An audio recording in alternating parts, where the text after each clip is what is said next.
angel. Hello and welcome. That sounded bad. That was bad. That was bad. Terrible. Can you do it from memory? Put the paper down. Can you do Hello it and welcome to The Orig, a show by Damage Control Podcasting. A professionally unprofessional look at the conventions, ideas, and genres of filmmaking. I'm here with... Wow, it only took how many episodes? I mean, if you count the first season, or first series, I guess, of DCP, then we're on, like, episode 118 or some shit. Oh, like no, that. no, we're way more than that, dude. Are we more than that? We're close to 300. No. There's no way we're close to 300 DCP. episode. If you're counting the Orig, not to show the Orig, but the original podcast, Yeah. we were up to like 150 episodes. Well, we started season 2 at 52 because we did the new 52 from when we went to our mother's basement. Yeah. Yeah, well, if we have that many episodes, we certainly don't have that many published. Yeah, Adam. wait, hang on. Let me go to my... When we were at Underdark, he didn't bring paper with him, did he? Oh, yeah, all the time. Oh, we did? Mm-hmm. Oh, I don't remember. Yeah. So the I was drunk most of the time. So the podcast vault has 69. no. Hang on. I thought we were doing the Ridge, not Dead Air. Right. You know what it would be really nice is that if we could have all of the episodes we recorded up on YouTube. They are, and I mean not all of the new ones. I still got them banked up. Yeah, because the podcast vault has 54 episodes in it. And the final episode is episode 66, so we're missing at least 9 episodes there.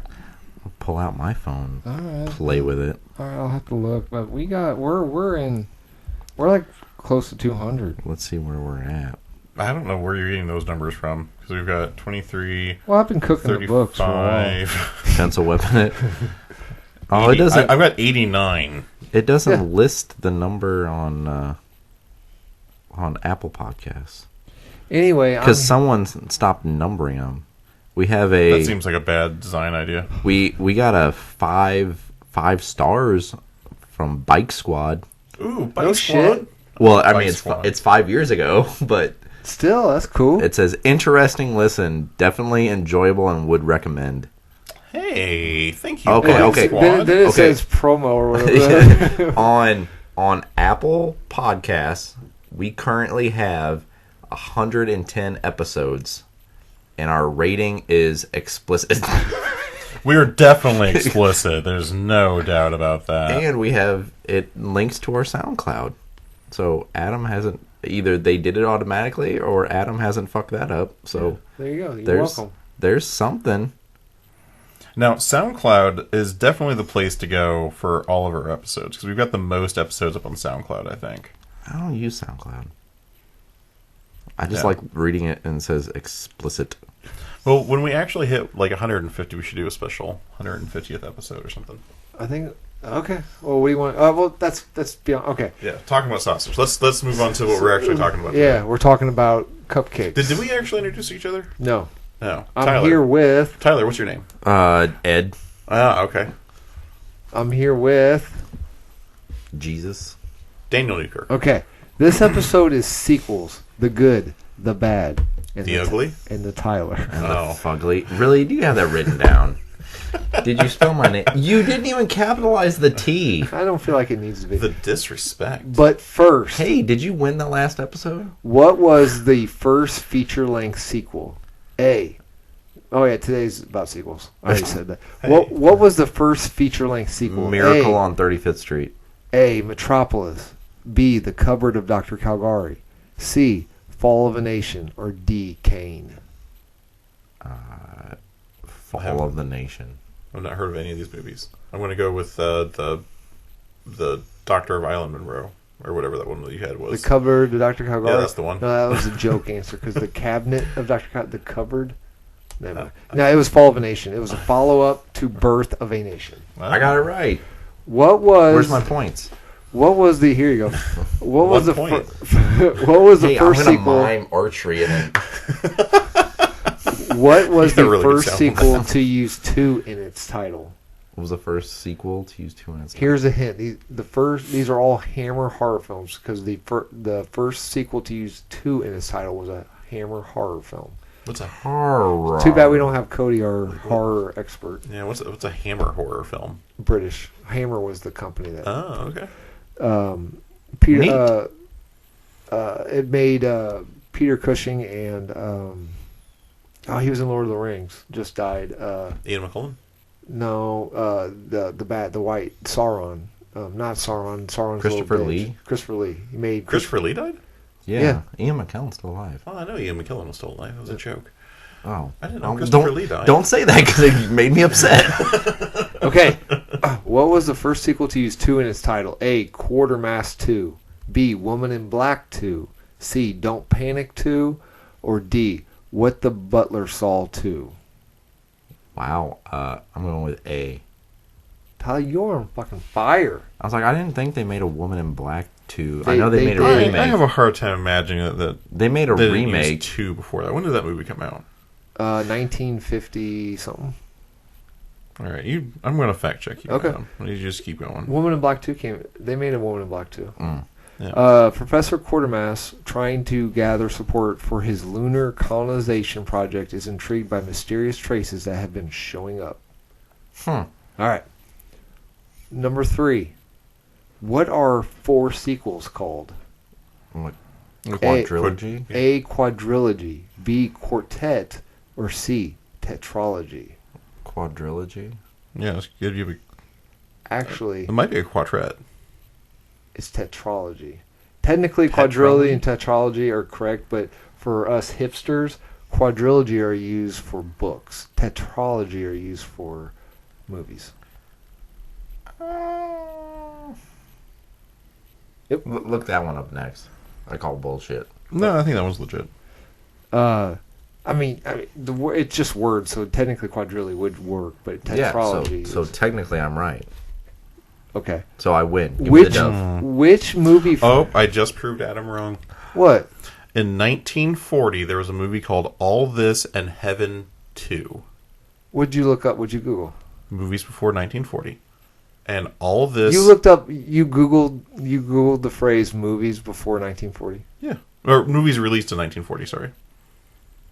And in 1940, there was a movie called All This and Heaven 2. Let me Google. T-O-O or T-O-O. So there was a movie No. with 2 in the title before this movie that he talked about came out in 1954. God. Which movie has the most? You got lucky with that joke. I went far for that joke, too. Which movie franchise has the most sequels? A. James Bond franchise. Ooh. B. Friday the 13th franchise. Oh, C. we should do a whole episode on Friday the 13th. We can talk about the window frames? Yeah. Window frame. Oh, fuck off. Wrong franchise, but I still went with it. C. Godzilla. Or D. Star Trek. Oh, I was going to go with Fast and Furious. I think it's Godzilla. Yeah, Godzilla. It is. Godzilla at 38. Yeah. James Bond has 23. Friday the 13th has 12. And Star Trek has 12. Oh, Godzilla has 38. Okay. Yeah. But are all the James Bond movies the same? What do you mean?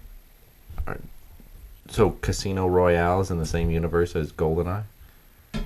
Yeah. Since when? I don't have time to explain. When are they not? Like, did they establish that they were different James Bond universes?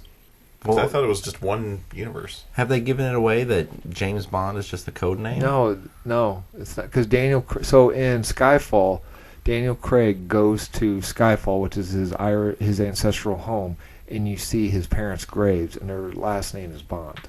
Okay, so then how is Daniel Craig the same as Pierce Brosnan Bond? Because within... So they'd have to be sequels for the same IP. No, so in canon, it goes Casino Royale, Quantum of Solace, then all the other adventures happen, Skyfall happens, and then Spectre, and then No Time to Die, because that's where he blows up. Spoiler. Yeah. So he becomes Sean Connery and then he comes back? Have I done my Sean Connery impression? Not really. Yes, Yeah. you have. Okay, ask me, say, hey, Sean, would you like a drink? Would you like a drink? Yes. That's almost as bad as the 1950s gangster accent we were doing. Yeah, see? Yeah. Okay. Meow. So today's talks about sequels. Good. Let's talk about good. We'll do the good, the bad, and Tyler. Let's talk about good. What are some good aspects of sequels that you guys like? You've got to you can't disregard the original material. Like, you have to really honor and respect, but you have to evolve on it. Okay, what's a good for you? What is a good example of that? Terminator 1 and into Terminator 2. I think Terminator 2 is probably better than Terminator 1. Okay. I think that's a fantastic evolution of sequels. The 3 Back to the Future movies, I think, are a great example of a cool concept, and then you slowly evolve it over time, and you keep finding new evolutions for it, which I think is good.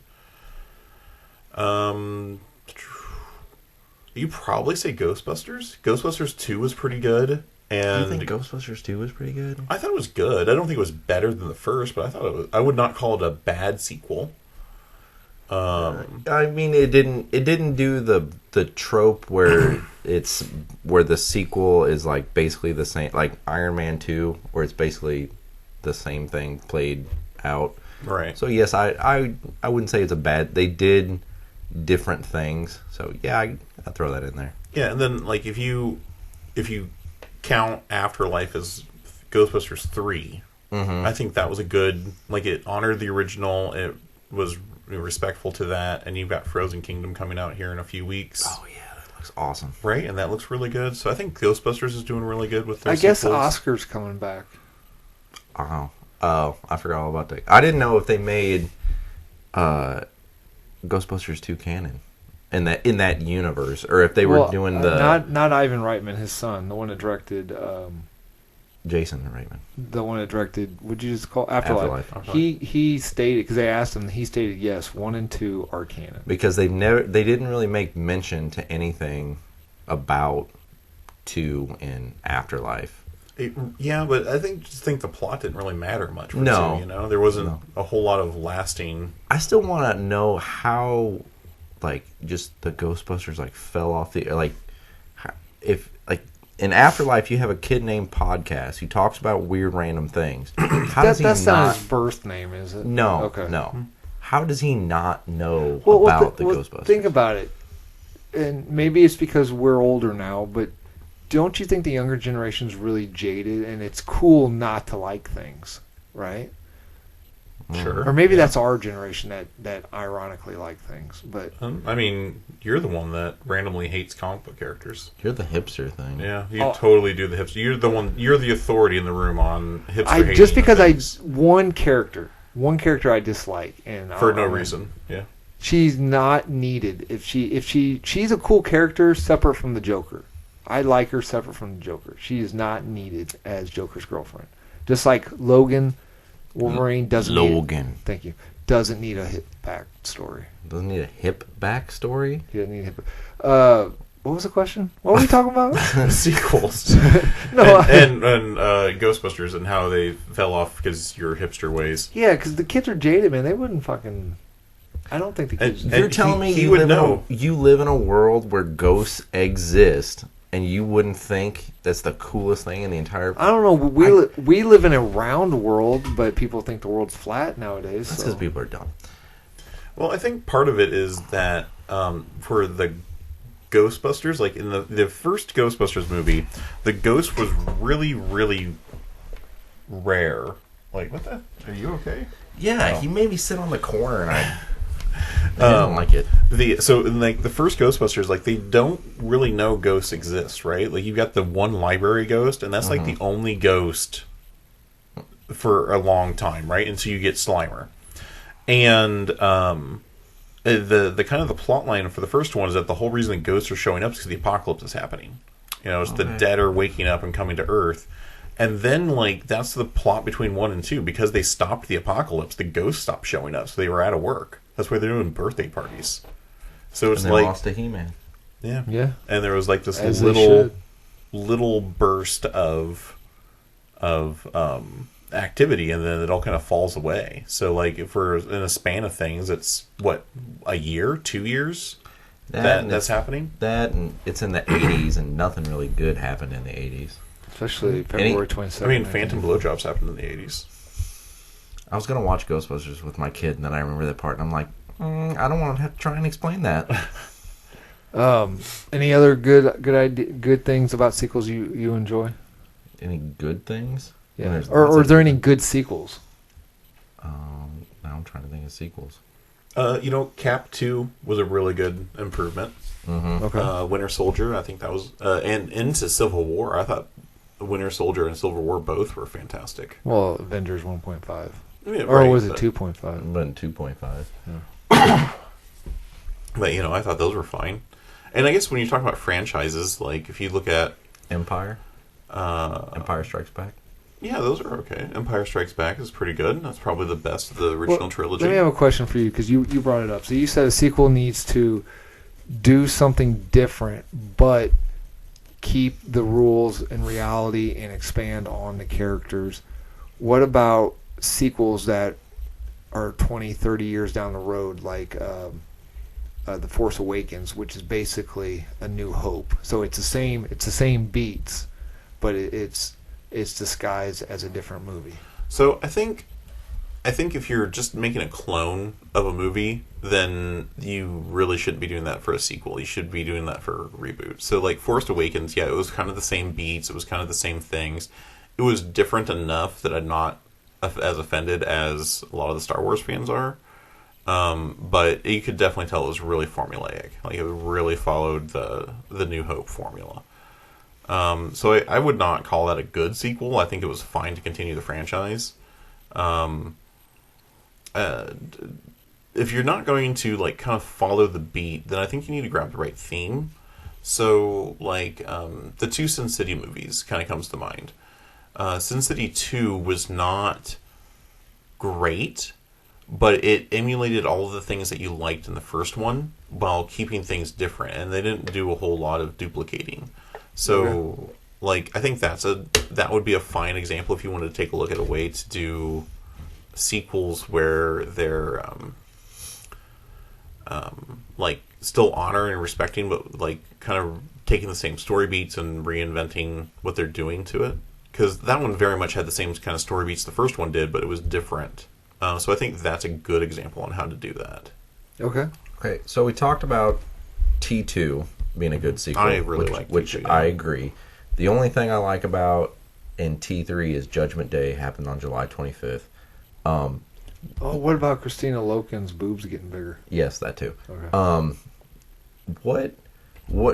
How do you describe the Terminator sequels? Because isn't that a messy franchise in terms of sequels? Because you have like 1, 2, 3, then you have Salvation. So then there's Genesis is in a different reality. There's 3 different Terminator 3s. There's Terminator 3, the interactive ride show that happened at Universal, which was the official Terminator 3 because it was written by James Cameron and it was put together by James Cameron. Oh, I remember going on. Then there was Terminator 3, Rise of the Machines, and then I believe Terminator Salvation was technically Terminator 3 because I think it didn't acknowledge Terminator 3. So we had like 3 different Terminator 3s. But then you also have Genesis. I don't know where that fits on the timeline. Then you've got Dark Fate, and that's 1, 2, and then it goes to Dark Fate. Yeah, so maybe Dark Fate was the 3rd Terminator 3 I'm thinking about. I mean, when you start talking about like time travel movies, it's hard to put them in any sort of chronological order. I think you just almost have to watch them as they're released, because then that's not even... You take like serious time, like Hot Tub Time Machine, like movies that handle time travel, like Hot Tub Time Machine, or even Back to the Future. You don't really have to. It's easier, I think, to make sequels to that, right? Because like Terminator series, the time travel is supposed to be hardcore serious, right? I think so, yeah. Whereas Back to the Future, it has rules, but it's more like fast and loose, right? No. I wouldn't say Back to the Future is fast and loose. I mean, Hot Tub Time Machine sure is really fast and loose. I mean, it's a fucking hot tub. And a time machine. Yeah, but I think like your Back to the Future, like they have their rules, they create them and they follow them, and they respect their rules in Back to the Future, right? Because they establish that changing the past changes the future, and they establish that in the first movie, and they honor that in the second movie too. And the third one. Yeah, in the third one, because they do change the past there too. Yep. And then they honor that the characters themselves are impacted by some of those changes, because like Marty erased himself from time in the first one, but it takes time for that to happen. And then they're also like in their own timeline, so they don't affect themselves while they're outside of this timeline. So they establish their rules, and they honor them, and they respect them through all three movies. And I think that is vital to do in any universe you're creating. If you're going to make a sequel, you have to honor the rules that you've created in the first one. Sorry. Oh, no, go ahead. So, and that brings me back to the Terminator series, because you brought up, I think we were just randomly talking about time travel movies, and you said, T2 establishes that, that time is unwritten, and you don't have to follow all these rules. But then you watch T3 Rise of the Machines, and he says it's fate. It's cemented. He is destined to be in this bunker on this day to make that speech, right. And it therefore screws the message of T2. I mean, that's like at the end of Back to the Future 3, Doc's like, your future's not written. That would be like if they made a Back to the Future 4 being like, oh, well, had to be here, it was destined to happen. Then you don't have it. Yeah, I agree. I think that's a good example of not respecting their own rules. Now, I think there is some leeway with that given Terminator 1, because Kyle Reese comes back in time and becomes John Connor's father, and John Connor can't send Kyle Reese back in time if he's never born. Mm-hmm. Well, there's a theory behind that, right? Mm-hmm. So there's a theory. So Kyle Reese sleeps with what's her name? Sarah Connor gives birth to John, but there's a theory that isn't actually John Connor's dad, because if you watch the first Terminator, she talks about a date that she went on right before in the beginning of the movie. So the theory is that she had a one-night stand with that date, and that's the actual dad. Okay, I mean, that would make sense. Okay, that's fair. I don't know if it's true or not. I was just saying that was one of the... Yeah, I mean, I think that's a perfectly valid theory, because if that is the case, then that gives more credence to Tyler's complaint that number 3 has like this scripted time. What does the Doctor Who call it? Time anchors, unmutable time moments. Oh, what does Doctor Who call them? Fuck. Wibbly wobbly. Fixed points in time. Fixed points. Yeah, so they have these fixed points that have to happen, right? If Kyle Reese is Sarah Connor's dad, then that's a fixed moment in that time, because it has to happen in order to create the timeline. So, I mean, you end up getting kind of really funky in the time paradoxes and stuff. So I don't know. That one's... Another one for me is changing, you're sticking to one type of movie in the original, and then the sequel is completely different. And I don't like a lot of horror movies, if any, but the remake of Jeffrey Rush is in it, Famke Janssen, House on Haunted Hill. Yep. Okay. So that one, to me, it's a straight by the numbers. You have a psychotic doctor operating on these lunatic patients, and hijinks ensue. Right. And then the second one is, return to the house, and then you find out there's like a cursed Indian or cursed MacGuffin that causes people to go all crazy. And yeah, the hospital is built. Is that?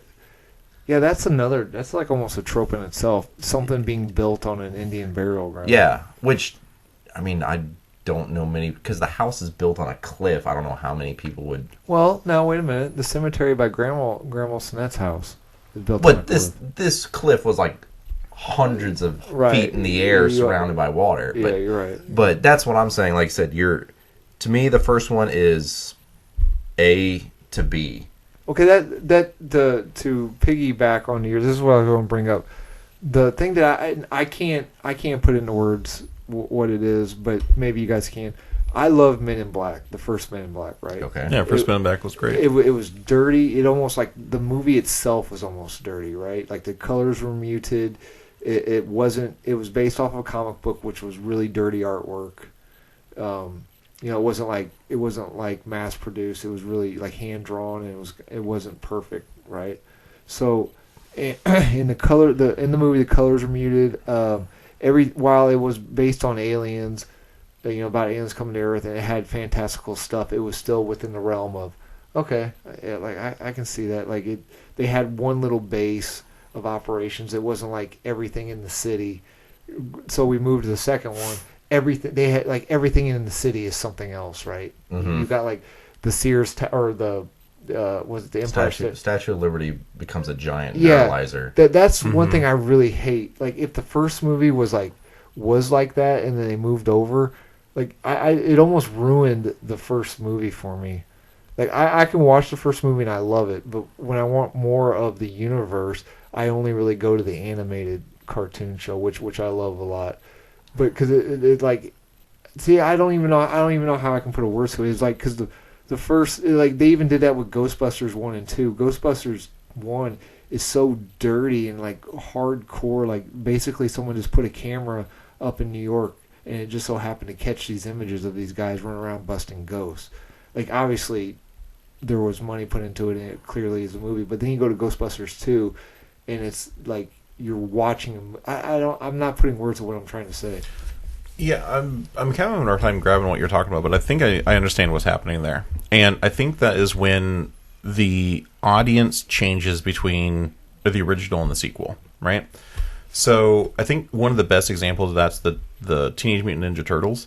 The first one was dark, gritty. It grabbed directly from Eastman and Laird's comic books. You know, they were ninjas. They were fighting. I mean, fucking Shredder gets killed in a dump truck. You know, Garbage compact. Right. Yeah. And then you come into Turtles 2, and between Turtles 1 and 2, which Turtles 1 was definitely built for late teens, early 20s kind of people. The kids got hold of Turtles and loved it. Mm-hmm. And between Turtles 1 and 2, the audience changed. So when Turtles 2 came out, they had to make it for a younger audience. So that's when you start getting Michelangelo nunchucking with sausage links. You know, they don't use their weapons as much. Actually, they could, right. So the not using the weapons thing was to make it more family friendly. Exactly. They sing with Vanilla Ice. Well, rap. Yeah. So, I mean, it gets a little ludicrous. It gets a little out there. I don't think Ludacris was in that movie. Yeah, he was. Yeah. He was rapping in it? He was one of the kids. He did the street race. You know who else is in the first movie? Sam Rockwell. Yeah. Yeah, he gives cigarettes.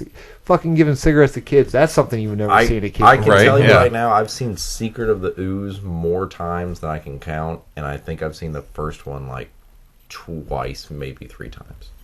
Right, and I'm not saying Turtles 2 was bad. No, I liked Turtles 2. I'm saying as a kid, I distinctly remember watching Turtles 2 because it was, you know, it was more kid friendly, I guess. Exactly. You know, as a little kid watching them rap and do like dance ninja style fighting, it was something that my kid brain could associate with. Exactly. And Well, I guess what I'm trying to say with the Men in Black thing, there are a set of rules, and the set of rules were only like you could believe in a very limited capacity, I guess, in your brain but you could believe like almost this would work. Like the car, even though the car still had like transformed, it wasn't like an over the top. It wasn't like an over the top. It's like the Men in Black only existed within this scope of reality. And then by the second and third one, it was like there were no rules. Like literally, like all these action figures would turn into aliens in the sequel. Like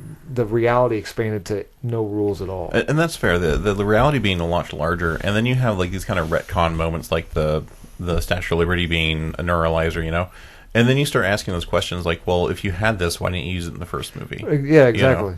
And then you have the fourth one where now there's a whole international division that's no one's ever heard of. And this isn't really damaging your point or anything. When I saw Men in Black 2, I mean, granted, yes, they've still expanded the scope of that universe, but I just assumed that the whole Statue of Liberty neuralizer thing was just like something that Kay did on his own. Like, it was just something that he knew about because, like, he's that type of guy that's like, I'm going to have he's, in my opinion, he's the Batman of that universe. He's like, I'm going to have a failsafe for my failsafe that no one else No, I understand it, but it's just like, with that specifically, that takes away any danger, because it's like, the whole idea was they had to work hard to keep everything secret, but if you have a giant brain neuralizer, why even try? It's like, we'll defeat it however we defeat it, and then we'll neuralize everybody. Yeah, and that's fair. And I hear your complaint, because I have a similar complaint with Kingsman. The first Kingsman I thought was a work of art. I absolutely love the first Kingsman. It was so good. And then the second Kingsman, you start bringing in like the American Kingsman, and like it retcons not Eggsy, but the guy who trains Eggsy. Galahad? Yeah, Galahad. I can't remember. You know, Harry Loveheart or something like that. Yeah, something like that. But they end up retconning Galahad's death. Because they basically took death out of the picture, didn't they? Like, they could cure death itself. Yeah, they use like they inject him with like this thing that basically goes around his brain and stops his brain from bleeding. Like, they just happen to be there when the whole thing, or be around, or could get there like extremely fast. Right, and I think that's the issues that, like, and granted, I haven't read the Kingsman books, so that may be something directly pulled from the comic books, and if it is, okay, this is a very comic booky thing to do.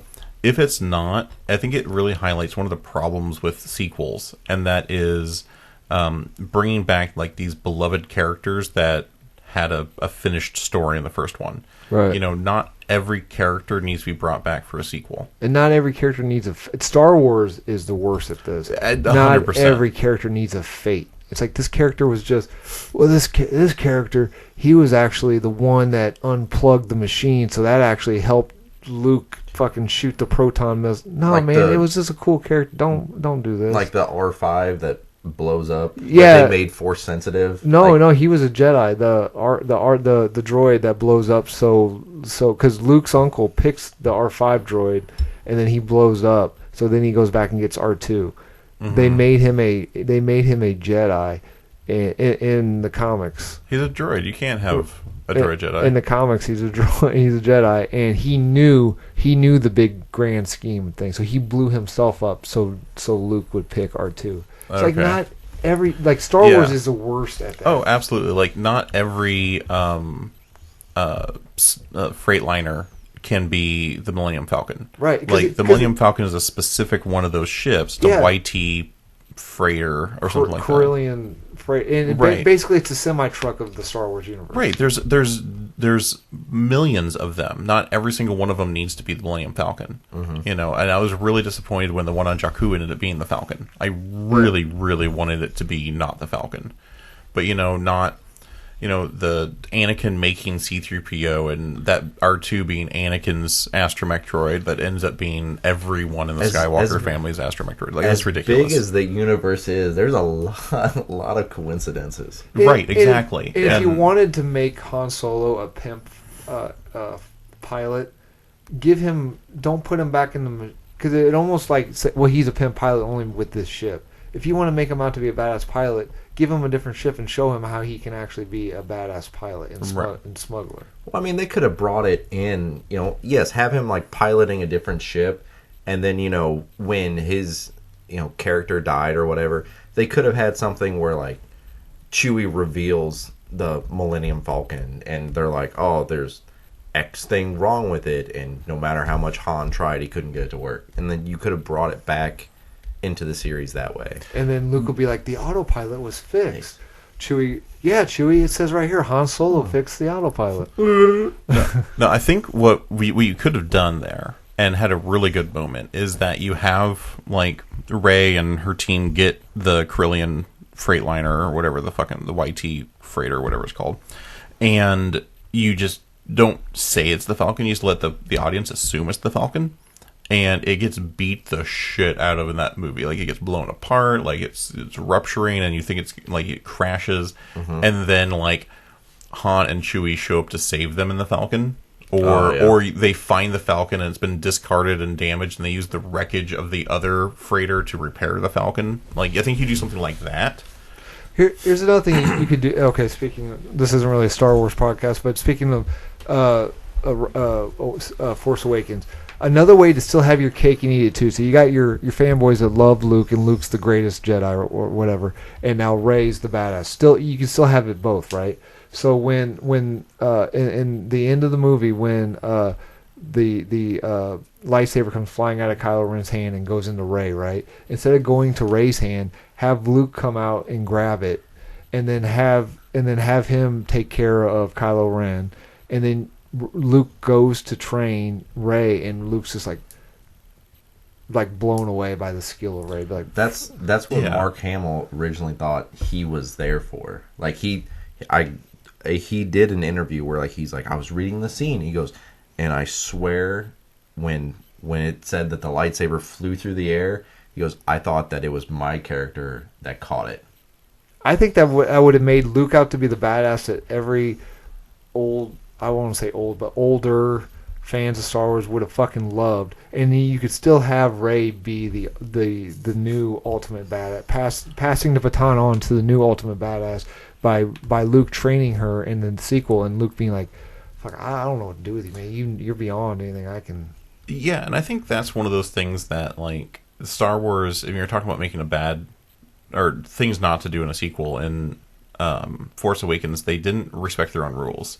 No. Like, all the Jedis from 1 through 6, you see having to go through rigorous training. Like, the guys who are Force sensitive end up doing some, like, natural things, but usually it's, like, reflexive things, because that's the thing that Jedis can do, like, the easiest.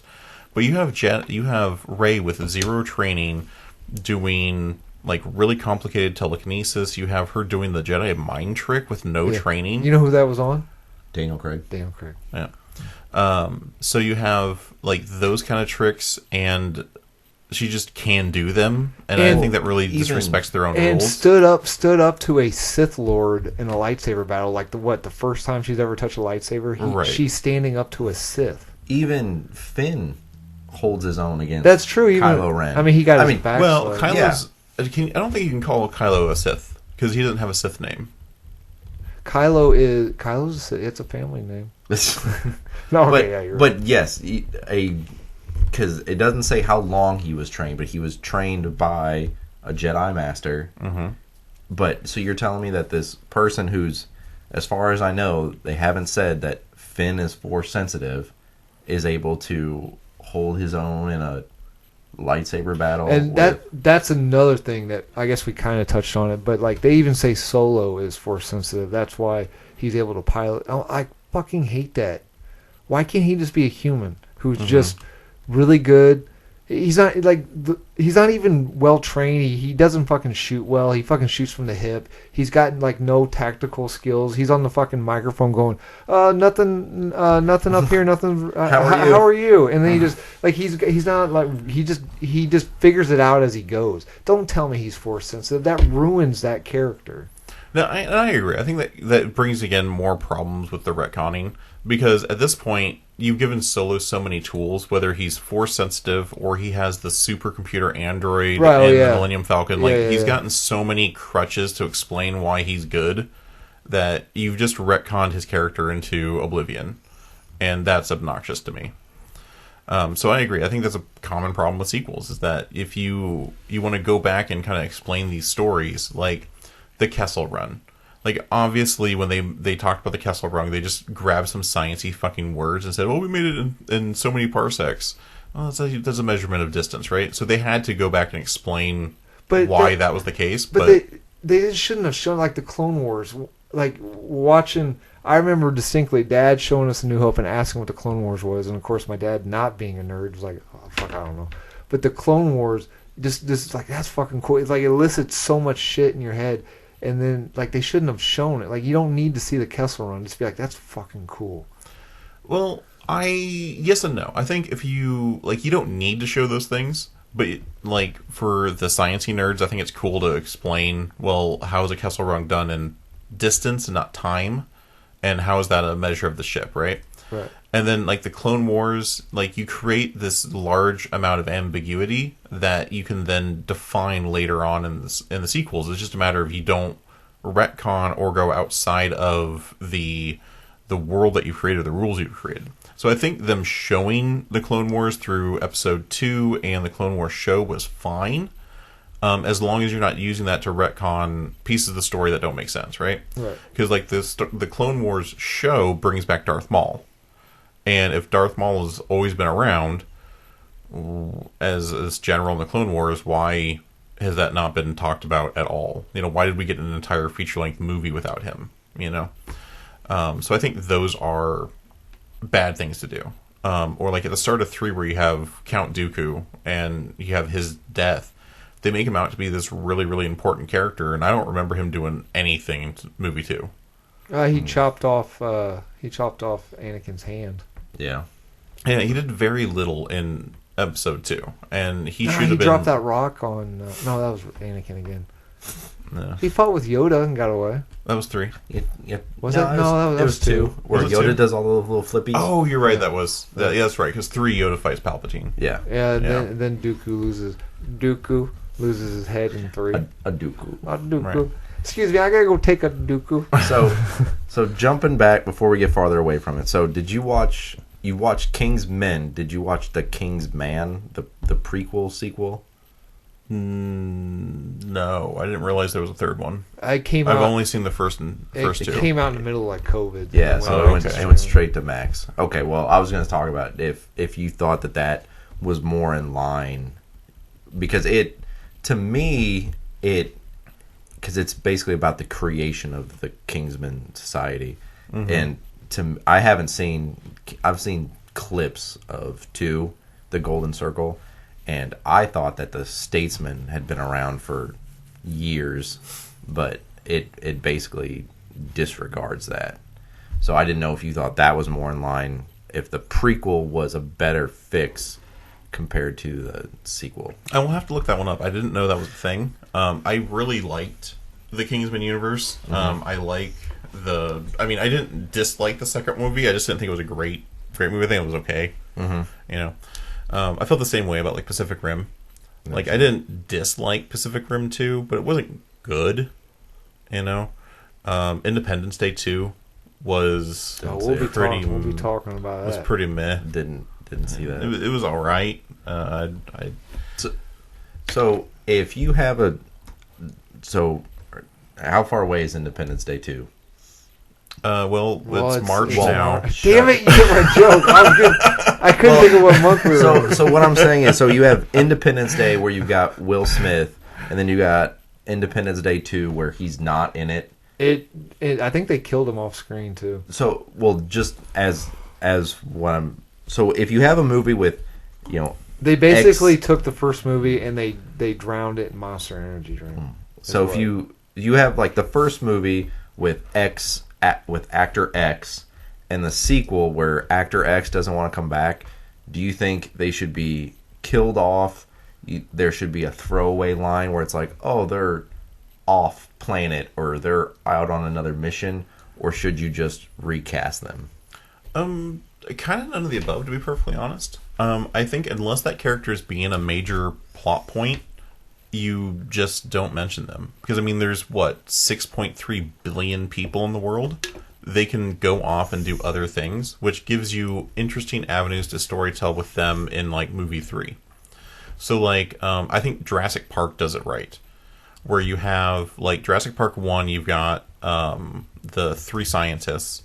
And in Jurassic Park 2, you only bring back Jeff Goldblum. And it's just the assumption that the other 2 scientists are off doing scientist things, and you don't see them again. You don't see Alan Grant until movie 6?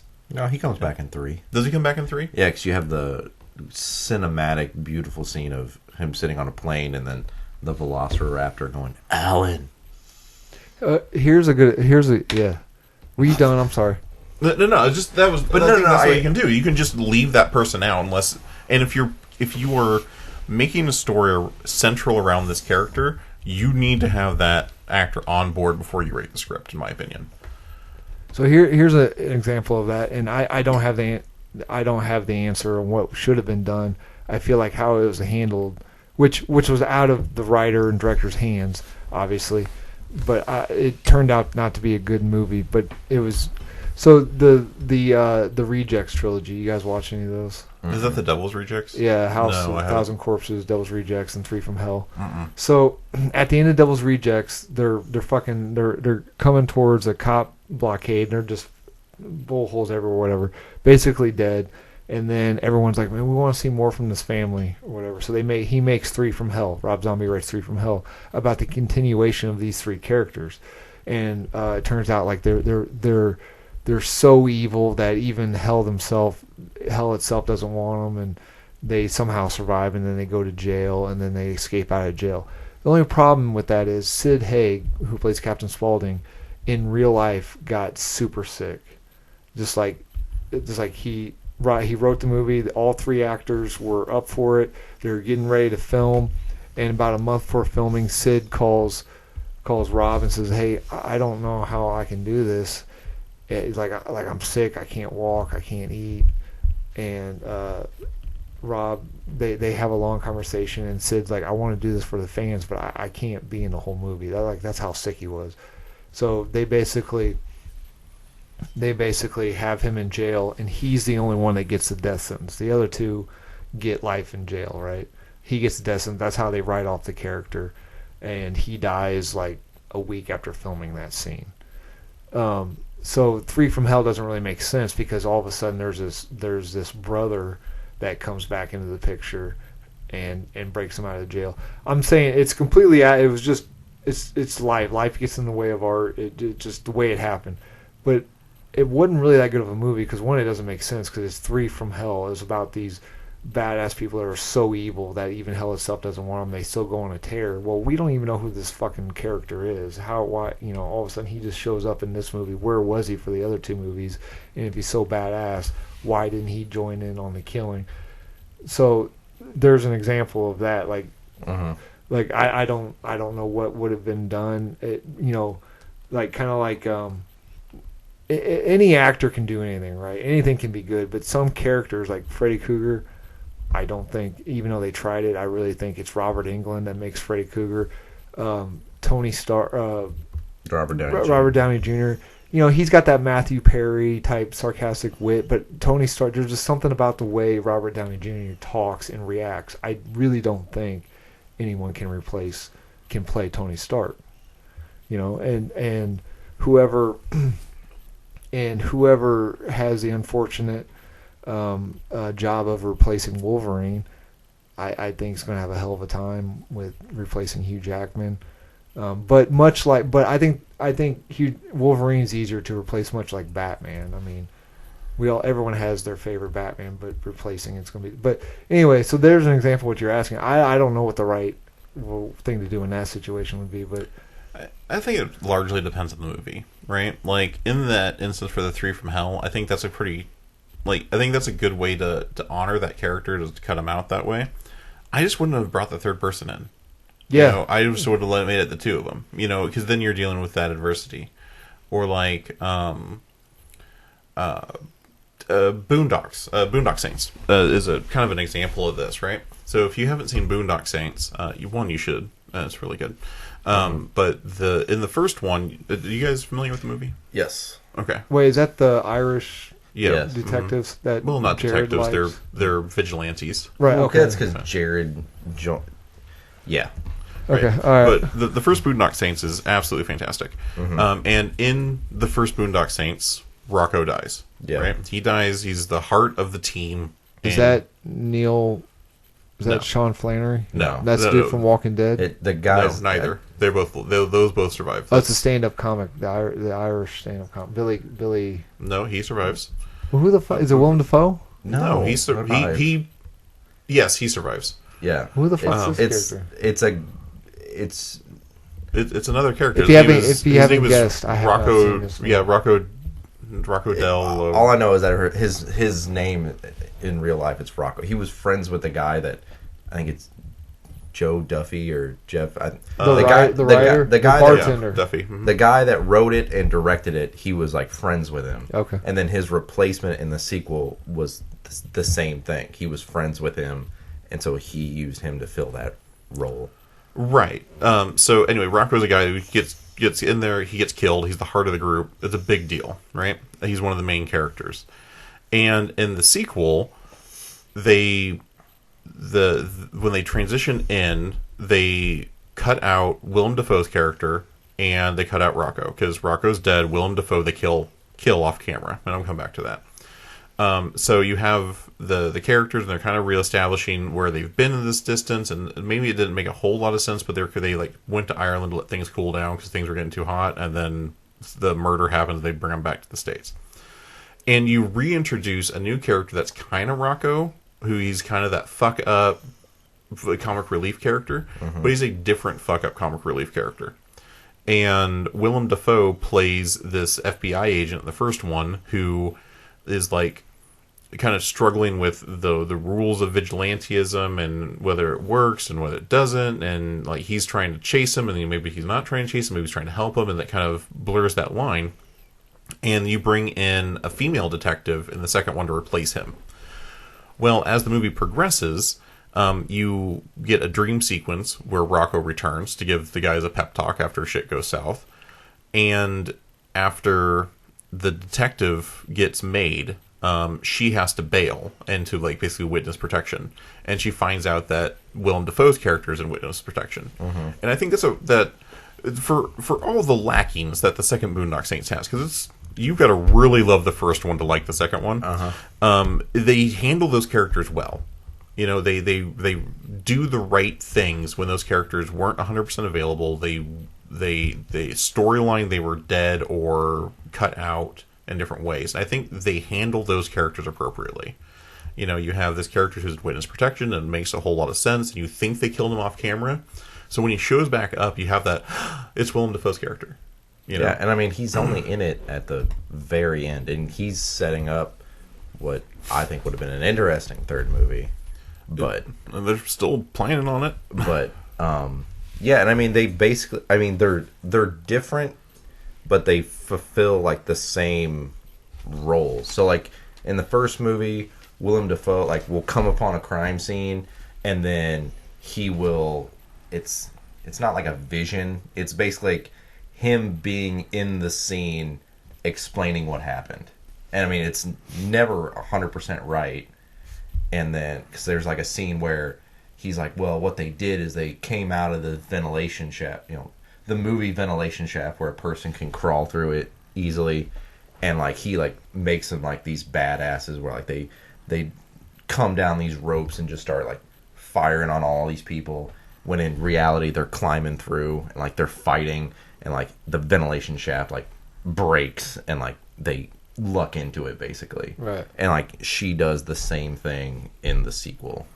Yeah, my favorite one of those is when they run into El Duce.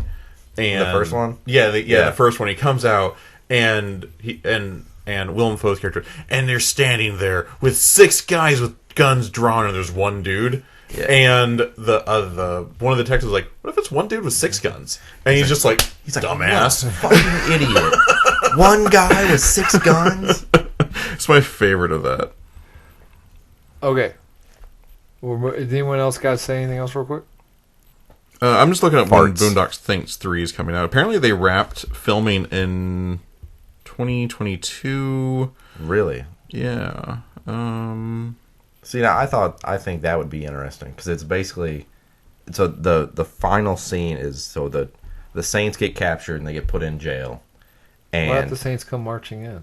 I hate you. Okay. And it's Willem Dafoe's character talking to his replacement character in 2, and he's with a Catholic priest, and he's like, we have these 2 vigilantes. He goes, now we have a backing from the church, the world's, most, this company that has unlimited resources, we can do a lot of good. Unlimited resources. Anybody living space? All right. According to Internet Movie Data. Oh, go ahead. Oh, just that apparently production was started in May 2022, and Norman Reedus kind of apparently backed out. So they're they're still working on production. It kind of sounds like it's in production hell at the moment, but the Troy Duffy, who's the Troy Duffy, that's it. He's a director, bartender, right? He's a bartender that wrote it, and then he's in a band. I don't know if he was a bartender. Like his band does Dropkick Murphys. No. That would have been cool. That would have been cool. But his band does the music throughout the first movies. Yeah, talk about nepotism. He's also in the first bar fight scene. Oh, he is? Yep, he's one of the bigger guys in the bar fight scene. Not one of the Russians. He's one of the Irishmen drinking with Norman Reedus and Sean's characters. I like the stuttering bartender with Tourette's. Oh God, he's great. Okay, he was a character I was really glad to see return, and then you got to see him and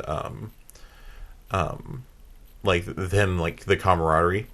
And this is one thing I really like about what they do in sequels. And again, Boondock Saints 2, you got to really like the first one to like the second one, because that's a bad sequel. Let's just get that out there. But they do a lot of right things. And one of the things is that they cut a scene from the first movie and they put it in the second one. So if you haven't seen this, there's a bartender with Tourette's, and he will randomly shout "fuck" and then pause and then shout "ass." Right? So what they do in the second one is Connor is talking to him, and he's like, "I wish someone would come over here and you go fuck," and then he's in me in the ass, and and it's absolutely fantastic. It's funny, and it was a scene cut from the first one. Apparently, like right before the Russians come in and fight, that's what they're doing in the bar. Oh, yeah. And Connor is like picking on the bartender, and that's when the bar fight starts. And they had to cut it because it didn't make sense, and they didn't like the flow of it. But they were able to put it in the second one, and I really appreciate it when those kind of things happen, because the director has this vision for this fun world building kind of thing, and if you can't put it in the first one, you've got to find room for it somewhere. Fair enough. Yeah. Go ahead. All right. Yeah, we've got a time crunch, Adam. Come on. I know, I'm trying. All right. This is according to Internet Movie Data. They're not all of them, right? But I took a small selection of what they considered the best movie sequels and what they consider the worst. So I'll just list them off real quick, and we'll throw it out there whether we agree, disagree, or Sure. any. Yeah. All right. So according to Internet Movie Database, one of the best movie sequels, and this is in no order, Empire Strikes Back. Yeah, that is definitely the best of the three. Empire is really good. And why is it a good sequel? Any particular reason, or? I just think it fleshes out a lot of those questions that you have in the first one. Because like when you watch New Hope, like you're kind of thrust into this world, and it doesn't get built out a whole lot. Empire really builds out that world more. Like you start seeing like you see Hoth, and you see Coruscant, and you see a lot more of like the Empire, because that's where Boba Fett makes his appearance, and IG-88 I think shows up in that movie too. You know what's really funny? Hoth is cold. Yeah, kind of like the Greenland Iceland thing. I think it also showed that bad things also happen in that universe. I mean, yes, Obi-Wan dies in A New Hope, and Alderaan gets blown up, but it's very much the good guys clearly win out. More good things happen than bad things. Right. Whereas in Empire, it's, oh shit, the good guys aren't always going to win. right. It really demonstrates the strength of the Empire, I think, because in the first one, the Empire kind of comes away a little doofy. Like, how do these people span the entire galaxy? And in the second one, you get that feeling, it's like, oh, this is how they control the entire galaxy. Sorry, you started talking and you mentioned Empire, and I'm like, don't fucking say it. You're going to say something dumb. You're going to mention the title of the movie, and I'm going to slap you. What? I figured you'd be like, well, that's because the Empire strikes back. I would never do anything like that. Okay, worst movie sequels. Jaws. That's That was the only good That one? was the No, only no, good no. one? I'm moving back and forth. Oh, okay. Sorry. Yeah, my bad. All right, so this is a bad one. Yeah, Jaws: The Revenge. Was that the third one? No, it was the fourth one. Third one was the 3D one in the SeaWorld-esque. This is the one where the shark has it out for the family. Oh. And literally travels. This time it's personal? Yeah, travels to Jamaica to follow them and personally does not attack anyone else, attacks that family. The only thing I know about the Jaws sequels is that someone interviewed Michael Caine about it, and they said, have you ever seen the movie? And he's like, no, I've heard it's horrible, but I've seen the house that it paid for. I see the house that it paid for. Ha! I'm Michael Caine. That is the worst Michael Caine impression God, in that the is- world. But the shark had a lion's roar when it breached the waters. That's cool. Did it really? Yeah, I've only seen the one Jaws movie. The first one? Yeah, I did that to try and get with a girl. Speaking of Lion's Roar, did Look you at me in know that tone of that voice. in The Lion King, all the Lion's Roar is Frank Welker roaring into a trash can? Is it? Frank Welker's Yeah. so fucking talented. No, that didn't work. Never mind. All right. Good movie sequel. Best movie sequel. Toy Story 2. Yeah, that one was good. That's the one with Jesse and it expanded greatly on Woody's backstory and everything. Yeah, it was good. Yeah, I liked, again, because you flesh out the world without retconning, right? Because you have like these toys collectors, and then it kind of brings into that real world, like that feeling of, like, as a kid, like, your toys are real. Like, your toys have personalities. And, like, as a collector, they're just money, right? Or they're just for show. And you have that toy collector, and then you have like the prospector's mentality of, no, we're complete, we're cherry, we're in these boxes, and this is our purpose. And you kind of see like that dichotomy in the toy logic, where you only saw it from the perspective of the toys that get played with. And I thought that was a really cool way to develop that without retconning anything. Okay. I kind of put this up for Cody. I thought maybe he'd see this, but maybe Highlander 2, bad sequel. Never seen it. I think I have seen it, and that one was bad. Is that the one where they reveal they're aliens? Yeah. Yeah, that's world building in a bad way. Like, if you're gonna go back and retcon something, you need to do it appropriately. And yeah, Highlander 2, where they're like, and now there's more, and the whole point of the first one was we killed them all. Yeah, there were. Didn't they say the Highlanders were like an invading alien race and some of that? The right way to do Highlander 2, if you're going to literally have him be the last one in the first movie, is to do a prequel, and you start going back in time. So like that would have been the perfect example to be like Highlander 0. And then you do Highlander -1, and you number it that way, and I think that would have been so smart. You know who was in Highlander? Like, Sean Connery. Hey, ask me if I've ever seen Highlander 2. have you seen Highlander 2? Yes. You sound like someone that just had a stroke. Oh, A little bit. Okay. Good movie sequel. Aliens. Haven't seen it. Aliens is good. Aliens is awesome. There's an example of genre jumping. So I mean, they're within the realm of sci-fi, but you got your first one, which is your claustrophobic, basically haunted house. So you exchange the house for a spaceship, but it's a claustrophobic haunted house. Your ghost is an alien. The second one is a full-on, basically a war movie. You take your Nazis, turn them into xenomorphs. You take your Allied forces and turn them into the colonial marines. Obviously, they still fit within the sci-fi genre. I'm so proud of you. You got those World War II references right. Yeah. I got super lucky. Yeah, he did make Hitler the good guy this time. Yeah. But, I agree. Aliens 2 turned into an action movie, but it kept all of the things that made Aliens 1 good, right? Yep. Like, it kept the aliens. It still had that kind of that oppressive horror kind of feel in some places. But turning it in from a horror movie into a more action movie, I think was a really, really smart move. And kind of a gamble. It was. And I like the idea of the titling, right? So it's just Alien. So instead of saying Alien 2 or whatever, it's just Alien. There's just one. This one has a shit ton of them. Aliens. I disagree with that. I think the name is awful. Do you know how... This is an urban legend, but supposedly it's true.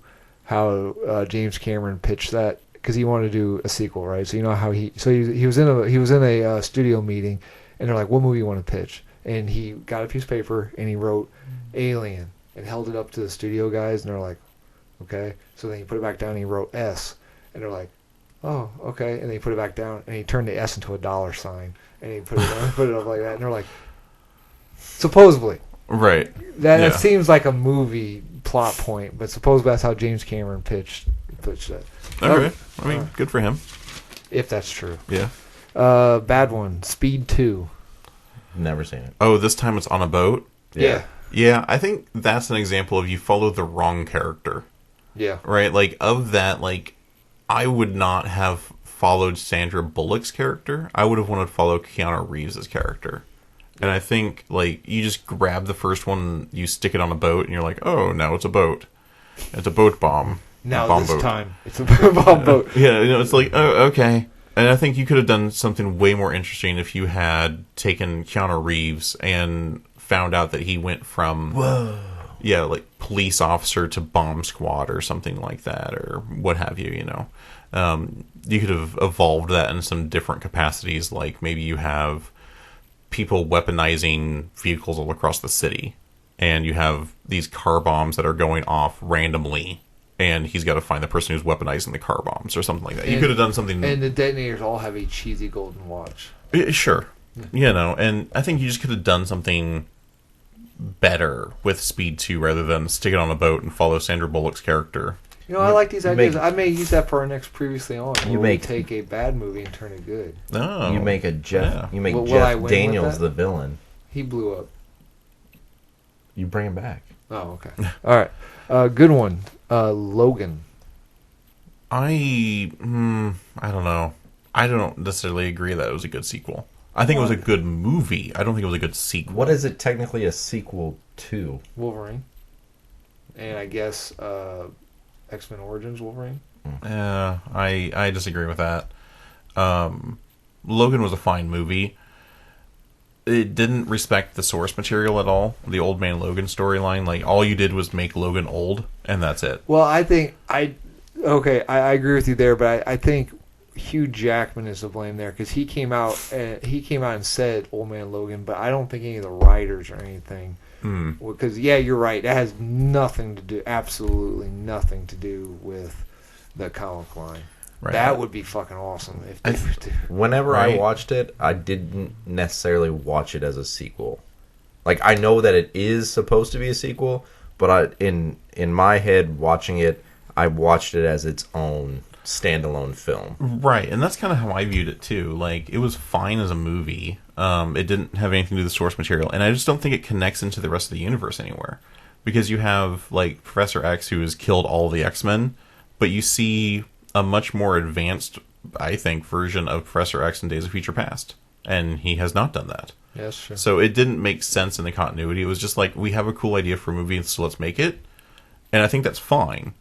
Which one came out first, Logan or Days of Future Past? Days of Future Past, I think, came out first. Well, maybe when they fixed the timeline, that executed into Logan. Maybe. I honestly. And then the X-Men are featured in their own comic books now in this universe.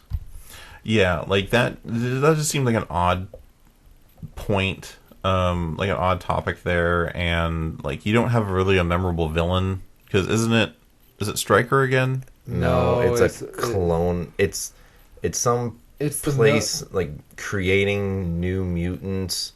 It's rumored to be old Diamond for Mr. Sinister. It's rumored to be his. And it's the robot guys, the cyborg guys. They in the comic book, one's like half tank, his bottom half's a tank. Oh, it's the not Marauders. Yeah, is it the Marauder? Reavers, yeah, something like that. Yeah, it's Lady Deathstrike's team. Basically, by name only. Right, and I think, yeah, like that's bad. And one thing that really stood out to me about Logan was it felt less like a movie in the X-Men universe.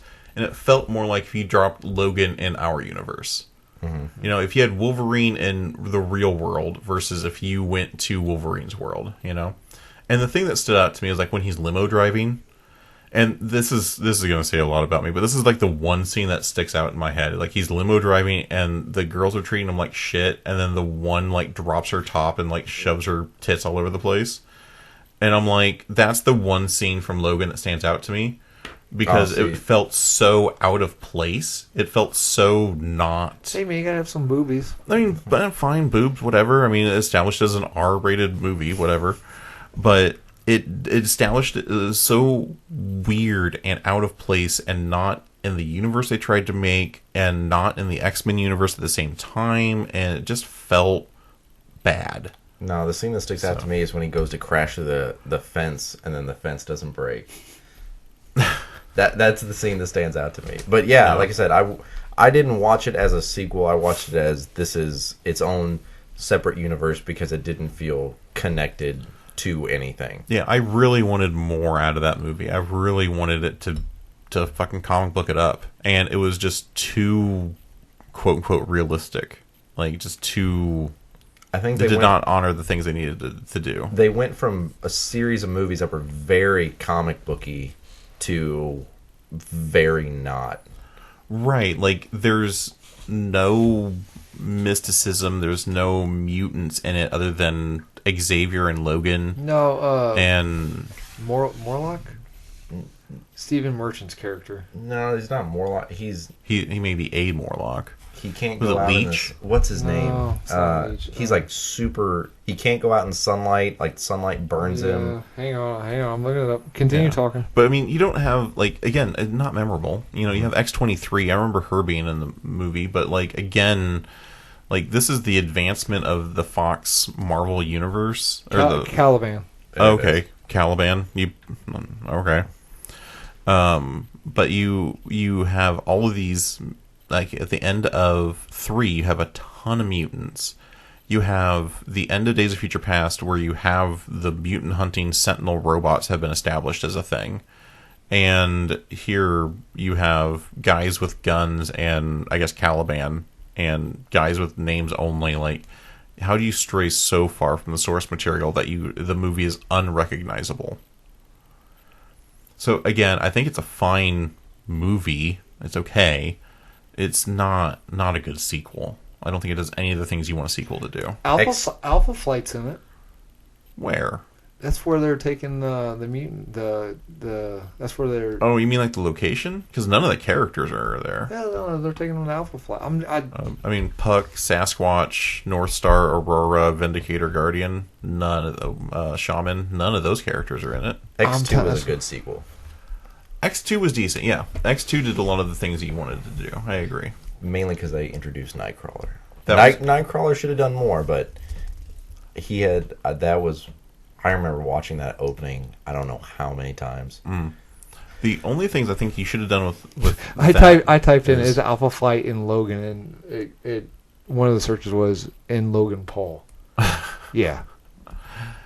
No, it's in the closing credits. The words Alpha Flight appear under camera units. So yeah, it's just the name. Yeah, and I think in X2, what you could have done is if you respected the characters more, like Colossus is in that movie, and he has one line, and he can't say it in Russian accent, and I don't remember Nightcrawler having a German accent. I think he just talks normal in that movie. I have to go back and rewatch it. I don't. Yeah, no, he talks with an accent. Does he? Okay. Because he says he's talking to Storm, and she wants him to go into Cerebro 2, and he's never seen it. And he says he could end up inside a wall, and he says it really, really weird. So, well, I mean, that's what I'm going off of when I can remember. He has an accent. That's fair. It's been a while since I've seen X2. I need to rewatch that.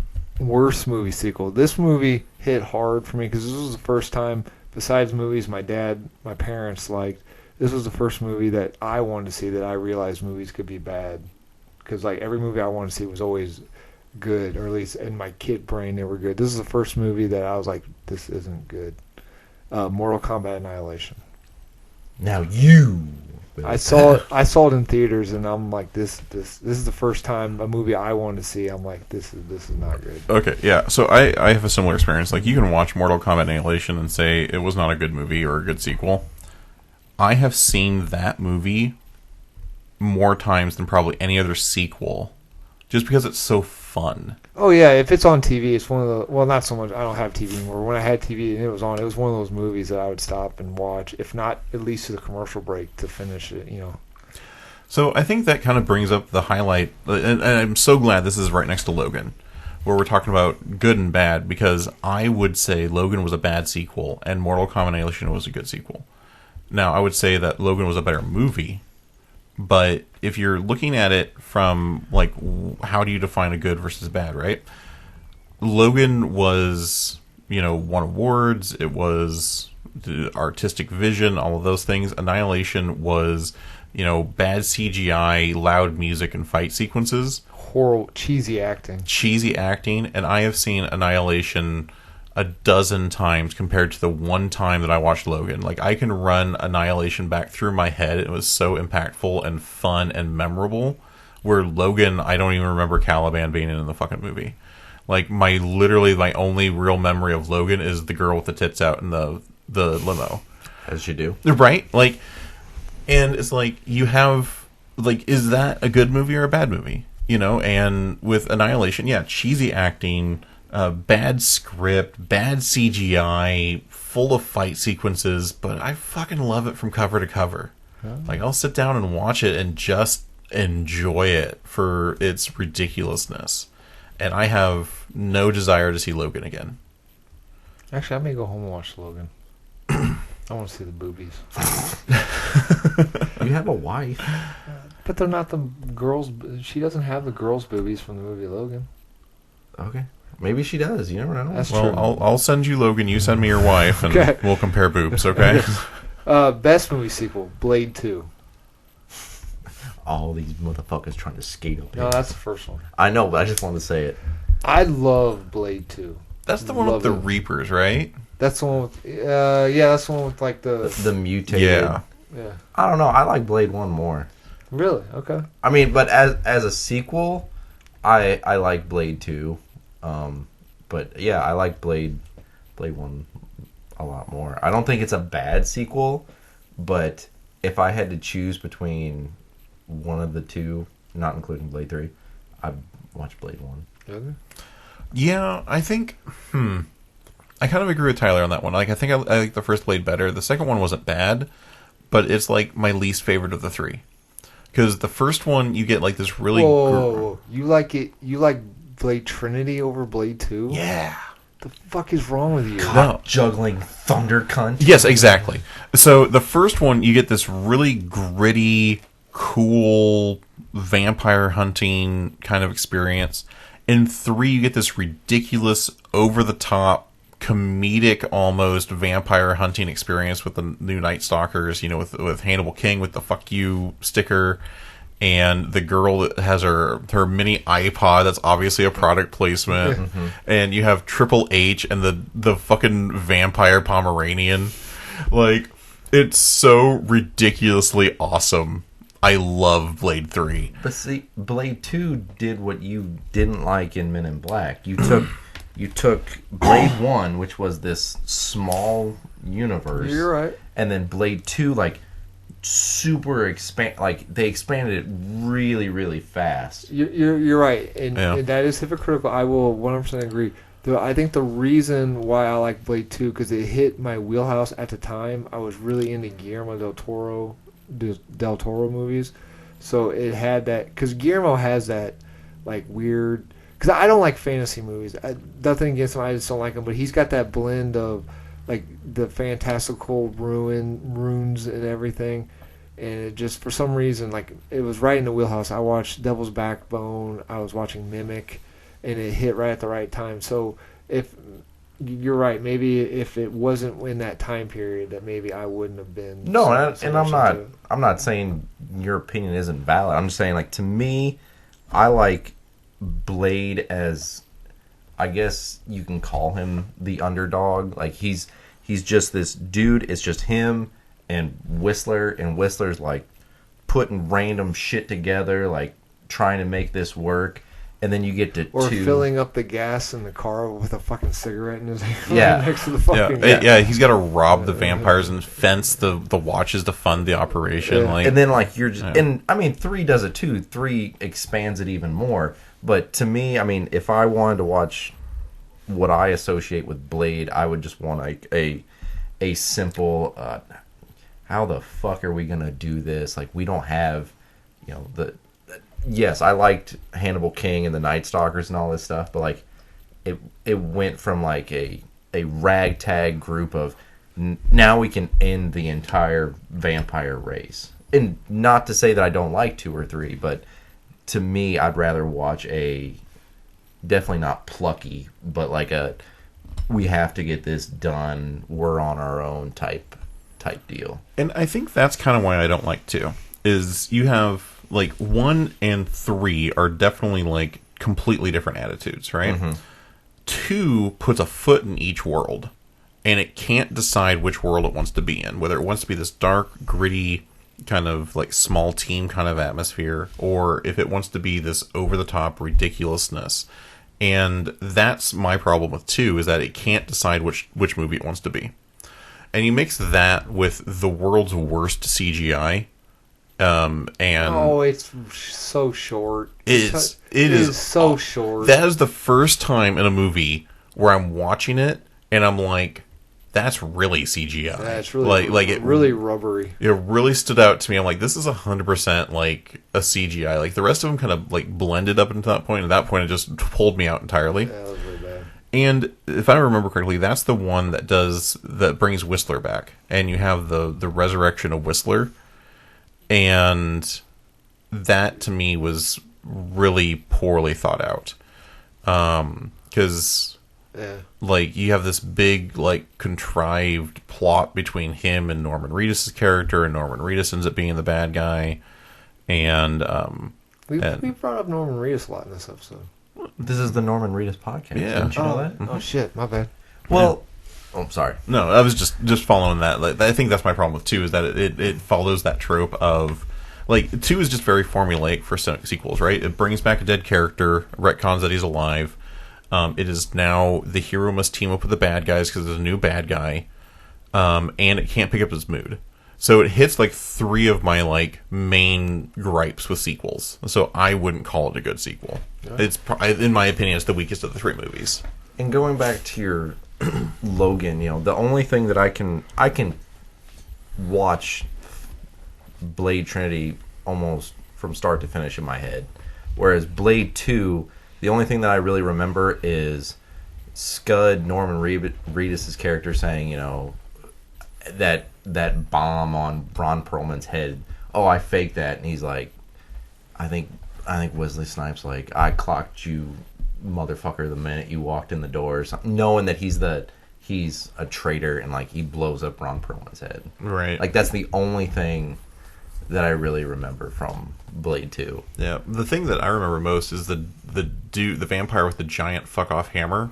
Ends up turning into a Reaper, and then like his girlfriend, he ends up eating his girlfriend or whatever. Yeah. Now Blade 1 has awesome scenes like where he slices Donald Logue in half and then catches his shades in that super slow-mo fashion. Before we move to the next worst sequel, here are 2 Blade facts. First one, the original ending of the movie was the doc in Blade, and they're talking about what to do next, and they look, and the camera pans up, and there's a guy that walks up to the edge of the rooftop looking down at Blade, and she goes, "Who's that?" And he says something very like ominous. David Goyer, that was supposed to be Morpheus.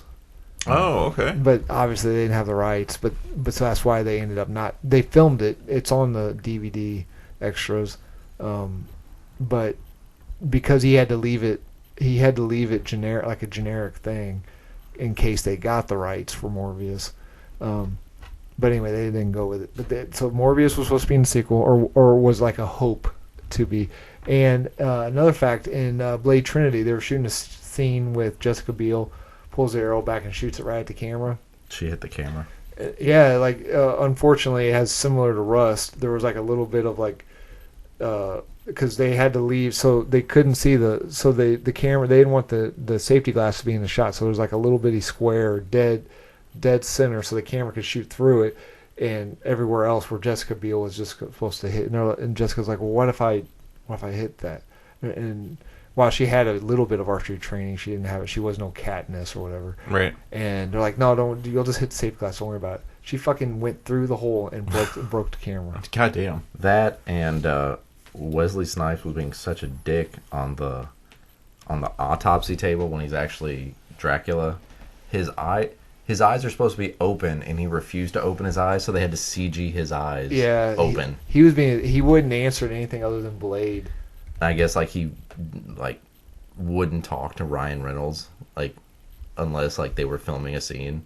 Yeah, everything I've heard about Wesley Snipes is he's kind of a jerk to work with. In that movie, if you do not see his face, it's his stunt double. That's how supposedly the stunt doubles in that movie 90% of the time. I believe that.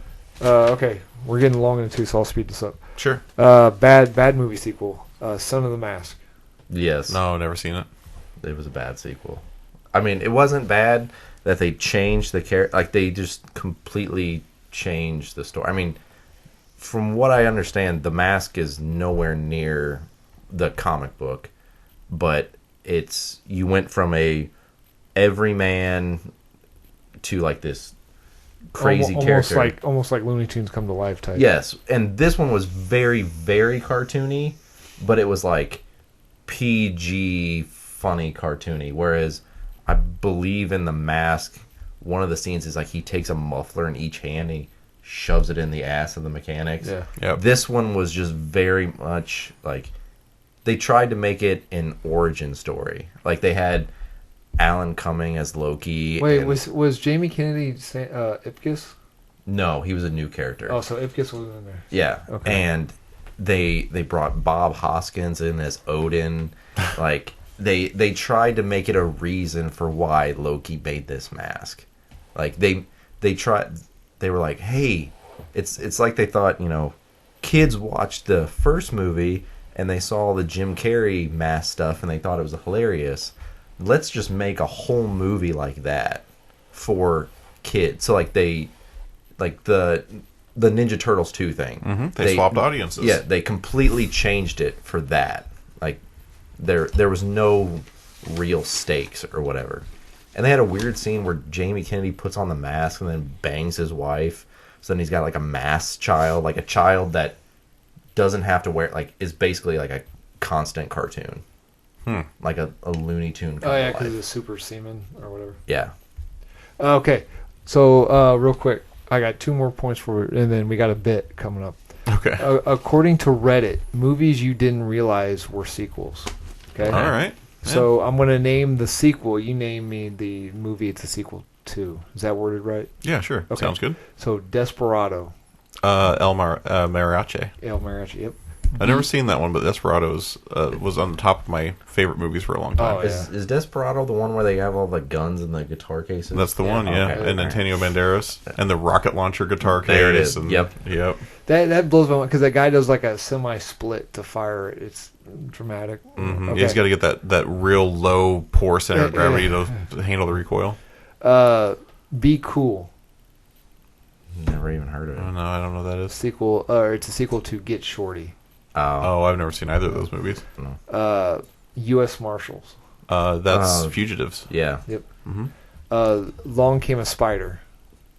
Along Came Polly. No. Is that one A Long Kiss Goodnight? No. Oh, okay. That's a good movie, though. That is a good movie. Kiss the Girls. It's a sequel. It's the same detective from Kiss the Girls. Oh, okay. I think I've heard of that, but I could not retain it. And this one, I put this on here because I thought Cody would be here, but The Devil's Rejects. Oh, that we talked about that earlier. It was House of a Thousand Corpses. Yep. Okay, so I have a question. So, the Blair Witch Project. Yep. Isn't the sequel to that completely different?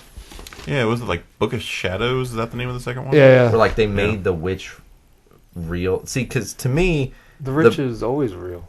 Well, to me, the Blair Witch Project, and I kind of stole it from I don't know if it's a fan theory or whatever, but it's basically like the two guys take the girl out there and like they use that to kill her. Yeah. Whereas, why would they leave the film as evidence? I don't know. I just thought it was a good idea. Well, it wasn't found footage. Right, but why wouldn't you just burn it? Why would you actually? Because they were the cameramen. Yeah, maybe they forgot it. But why would they even film it to begin with? Just pretend. Well, they gotta make it look right. Because she's like going back to the film, isn't she, during the movie? No, because it's film. Oh, that's right. Yeah. There's a good YouTube channel because Book of Shadows is a really bad movie, right? Mm-hmm. But they took a punt and did something different instead of doing another found footage movie, which the second sequel ended up being found footage. Oh, I didn't know there was another one. It did that classic. It's the Blair Witch instead of, or maybe it's just Blair Witch, something like that. The difference between Suicide Squad and the Suicide Squad type thing. Yeah, that's a poor naming convention, in my opinion. If you remind me, I'll send you the link. But there's a YouTube channel done by Ryan Hollinger, and he did a documentary on the Book of Shadows. The original Book of Shadows, the way the director wanted to do it, is fucking amazing. And there's still, he has interviews with the director and the writers and everything, and they filmed it that way, so there's actual footage of it. There's no director's cut of it, but the footage is still in there, so they can kind of prove that it's true. The director's not, like some directors like, oh yeah, my cut's better or whatever. Mm-hmm. But there's some footage still in there. Anyway, it's like a weird. You can see how like the director did to where like the witch is like messing with the concept of time, and just the way the way he left clues into the film makes it a way better movie experience.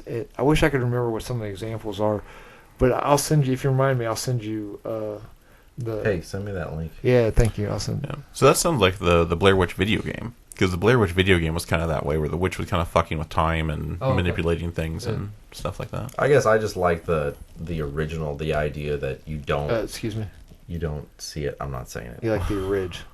Where like you don't see anything, like it's an unseen force, and you're just kind of like, well, did it really happen, or did these kids just convince themselves that it was real? Like, did they just lose their minds in the fucking woods and just run off and stuff like that?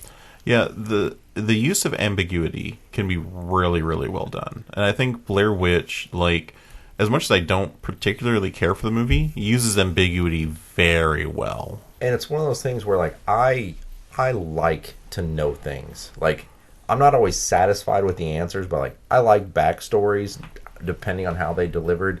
And the Blair Witch is one of those things where, like, my questions aren't answered, and it drives me nuts, but in a good way. Like, I'm not sitting here like, okay, well, did this really happen? Like, I'm able to formulate what I think happened in my own head without someone coming out and flat out saying, oh, this here's your answer to this question, type of thing. Okay, last thing before we move on, real quick, we're slightly past our thing, so real quick, are there any movies or comic books or anything that are just a closed circuit, but you would kind of wish there was a sequel? Wish. Every time I've done that has been kind of disappointing to me. What do you mean? So like, I've said for years that I wanted a Watchmen sequel. And the Watchmen sequel that we got, which was the Watchmen Max show, was really kind of disappointing to me. The Watchmen backstory stuff was cool, but that one, it never really, like, it didn't pan out. And then the other one that I really wanted a sequel to was Fight Club. Not because I wanted to emulate what the first movie did, but because the movie set grounds for such an interesting world. All I wanted was a world, or a story taking place in the new world of Fight Club, after they've apparently erased the entire world's debts, or all the debt in the United States, Right. And the Fight Club 2 comic book was rough. It was bad. Angel 5, season 5, ends on such a crazy cliffhanger. It leaves you going, I want more. And then they gave you more in the Angel comic book, and it was a letdown. So in some of those instances where you have like these kind of self-contained stories and you end up wanting more and you get that, like it's kind of a disappointing feature. It almost, to me, like wishing for a sequel is almost like a curse on something. They haven't made it, but they've been talking about it for years. Your favorite movie, Goonies, about doing a Goonies sequel, and I'm like, just leave. Not everything needs a sequel. I mean, yes, sometimes sequels can be good and they pay off, but you're running a very high risk of just completely ruining everything that was great about the first one. Right. I think that's what matters, is your motivation. Like, if you're making a sequel to make money, then you're just going to make a shit sequel. Mm-hmm. But if you're making a sequel to continue the story or continue the art, continue the world, then you're going to see a good one. Because in all those instances that I just gave, like, they're made those sequels to capitalize on the popularity. They capitalize. They're like, hey, people will buy this stuff, and that's what happened. Where with like Goonies, I feel like that's going to be like a labor of love. I feel like that would be more passionate. That would be more artistic. And I'm not saying it can't be done, but to me, certain movies don't allude to a sequel. So like Goonies, even Boondock Saints. To me, that was just viewed as a standalone film, and the end credits are rolling, and he's interviewing people, and it's like, oh, what do you think about these guys? These guys are vigilantes, and you've got differing opinions. And to me, I'm like, okay, if 2 wouldn't have came out, that would have been the perfect closure to that. What about Goonies 2, Stagnetti's Revenge? No. Oh. How many boobies are we talking? 7. Skeleton boobies? 2 of those. Wait, we're only getting 7 boobs, so one person's only getting 1 tit out? I was hoping someone was going to catch that. It's an Amazonian. Oh, okay. But yeah, I think certain movies, and of course, because you asked the question, nothing's coming to mind. Right. But they should just be standalone. 7. That's it. Well, yeah. Why would you make a sequel to 7? They almost tried to, called 8. They ended up making it. I can't tell half the time if you're leading me into something. No, David Fincher, Freeman, and Pitt were approached with a spec script called 8. And it was about It was about a person who had psychic skills, and they were using this psychic to solve a crime. And Fincher's like, "You clearly have not seen 7." Right. And so everyone ended up not doing it. But they use that script. It's called Solace. It stars Colin Farrell and Anthony Hopkins. It's not a very good movie. So see, I think half the time, not always, but a good portion of the time, when you have a movie that seems like it's clearly set up to be like one and done, people are like, okay, this movie made a shit ton of money, let's pump out a sequel. Sorry, just as you were talking, it kind of hit me. A movie that was self-contained that I really, really wished had a sequel, that got a sequel that was good, was Unbreakable. Unbreakable was really, really good, and I missed Split when it came out. Like, I did not realize it was connected to that universe. And I was actually kind of opposed to the concept of Split at the time when it came out because I didn't understand it. And then when I saw Glass, I went back and watched Split. We watched Glass for 3 Dudes in a Review. We did. Yeah. And that movie was really good. And that is one of the few times that I'm like, man, this could really use a sequel, and it gets a legit payoff. And it would end up being really good. What about you? I really would want to see a sequel to The Middleman. Like, I fucking love that show a lot, and fucking I wish hipster. there was more to it. What? I'm just giving you shit. Okay. Yeah. Is it time for your bit? Yeah. So now that we've pointed it out. Yeah. Do you have anything else? 10 times. Nope. That's it. Just okay. Well, So, I cut a few things, but I'll use them for. Okay. So just use a second of dead air because I need to go grab something, or fill dead air for something. Okay. Vamp. So dead air. So who killed Doctor Who? Arya Stark in the house with the candlestick? Professor Plum. No. See, that movie doesn't need a sequel. I don't think it got one, but I don't think it needs a sequel. Like, does Nightmare on Elm Street really, did it need any sequels? No. I mean, do you think that if you watched Nightmare on Elm Street 1, you would just be perfectly fine with the series as a whole? Knowing what I know now? Yeah. No, because I know all the other movies exist. Okay, well, if Nightmare on Elm Street was the only movie that you got, would you be perfectly content? Would you be like, oh yeah, this doesn't need a sequel? Well, yeah, because why would I complain if none of the other Or sequels... would you sit there and watch it and be like, man, I really wish they made a sequel? Probably not, because Freddy wasn't the goofball that he became. In the sequels, he kind of became like Jigsaw became. It's like, oh, man, I want to see what Freddy does in the next one. In the first movie, he wasn't like that. So he was still cool and scary, but he wasn't the... Welcome to prime time, bitch. Yeah. Okay, so I'm back. And for you longtime listeners may know this is kind of a podcast tradition. So if you are kind of new to this, this is our first recording session in kind of a little bit of a time. And Adam and I's birthdays are like 3 days apart. Oh, yeah. It was like the 22nd and the 24th. I meant to wish you happy birthday because your notification didn't come up on my thing. Yeah, so... Why didn't your notification come up? I don't know. Because you're not friends anymore. Yeah, maybe. No, it comes up on... Are you not friends with Damage Control? I am. I follow it. I have access to the webpage. I don't know. Maybe that's why. Because I have access to it, so it counts as mine. And I don't get notification on my own birthday. Oh, okay. So regardless, so this is our first recording session after Adam and I's birthday. So it's kind of become a tradition for Adam and I to exchange gifts for each other's birthdays on the podcast. So I'll go ahead and go first. So Adam, happy birthday. Thank you. It's alright, I don't get anything for my birthday, so... Oh, thanks. Yeah, let's dude. just ruffle the paper right next to it. Oh, yeah, it's got a mimic opening. That's very cool, man. Thank you. It's the Turtles of Grayskull, He-Man, Motu, Teenage... Don't, dude. It's mint. It's Just a mint. That's really cool, man. I do appreciate that. Thank you. Thank you so much. So as Adam said, he didn't even wish me a happy birthday, but I know that he remembered to bring me a gift today for today. So Adam, it's your turn. Yeah, so... Zip. I didn't even... I'm sorry. Right. Wow, So, the price tag on here says $4 million. Daniel, that's generous I of know. you. I really went all out because Adam Wow. means a lot to me. He's a very important individual. So it's important for me to celebrate And things like... it includes a comic book. Wow. It does, yeah. No, that's really cool. I do So- appreciate that. And I apologize. No, It it's didn't all send right. me a notification. It's fine. It's not like... Actually, it didn't even send Not me a like I need to be notification reminded of your birthday or wife's- anything. about your wife's birthday. No, that's fine. That's fine. That's alright. She's Right, so, been real upset.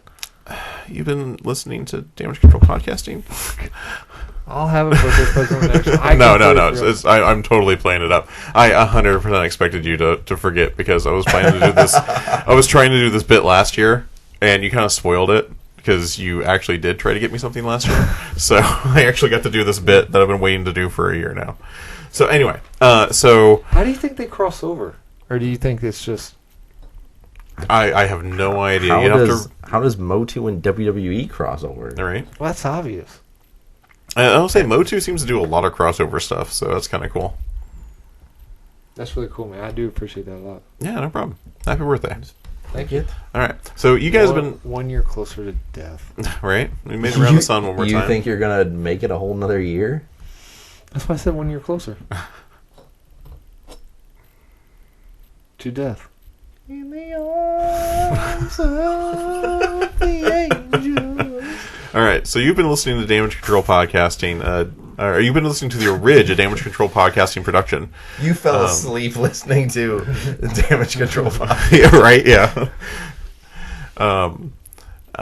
So make sure you check out new episodes every Monday on YouTube, SoundCloud, and Apple Podcasts. Make sure you like, comment, and subscribe, and make sure you follow us on social media. Where you Don't can, use us to promote your stuff. No, you can. Just Well, you can. Promos. Is that what it was? Anyway, so yes, follow us on Instagram and X and Facebook. I promise as soon as I get out of school, those social medias will be a lot more interesting. I just haven't had time. So, How's that going, by the way? I'm over halfway on my last semester, so Okay, fair enough. it can be over at any moment now. I'll be perfectly happy. Gotcha. I spent this was midterms week, So I have spent a lot of time staring at my computer screen. Where are you going to spring break at? Um, Don't go to Miami. They cancel spring break because the locals are tired of picking up trash. And that's fair. What's Dana doing? me. So I might go to that. What's she doing for the other? What's she doing after the 30 seconds? Right. Probably the dudes that keep knocking on the door. All right. Anyway, thank you so much for listening. Please just like, go comment, and inside subscribe. She keeps saying I'm door dashing some dick. I'm like, that must be like a German food or something. I need to send him for DoorDash. She don't listen. No one listens. No one in my family listens. What are you talking about? Your moms are only... Zeta9743. We have 81 subscribers. 73. I was close enough. No. Yeah. All right. Well, anyway, thank you so much. Adam, why don't you push the button?